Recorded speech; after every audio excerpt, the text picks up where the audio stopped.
আজকে একটা নিউজ দেখলাম যে বাংলাদেশে ব্যস্ত সময় কাটতেছে শুধু প্র্যাকটিস করতেছে। মানে আমরা ফিট, তারপর আমরা পারি না। আমরা কেন মরি না? মিরপুরের ধান ক্ষেত ছাড়া আমরা যে পারি না। শুধু আমরা মিরপুর ধান ক্ষেত পাট খেতে পারি। এই যে অনুশীলন করতেছি, আমরা অনুশীলনের পর অনুশীলন করতেছি, কিন্তু আমরা শেষ মুহূর্তে মাঠে গেলে ছেড়ে বেড়ালাম।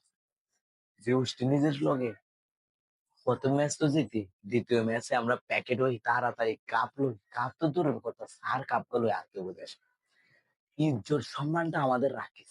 আফগানিস্তানের সাথে সম্মানটুকু আমাদের প্রবাসী ভাইদের ওইটাও নাই করে দিছ। লাস্ট ওয়েস্ট ইন্ডিজে এখন খেলতে গেছে, ওইখানে আমাদের প্রবাসী ভাইদের তাদের সম্মানটুকু রাখতে পারে। কি বলবো।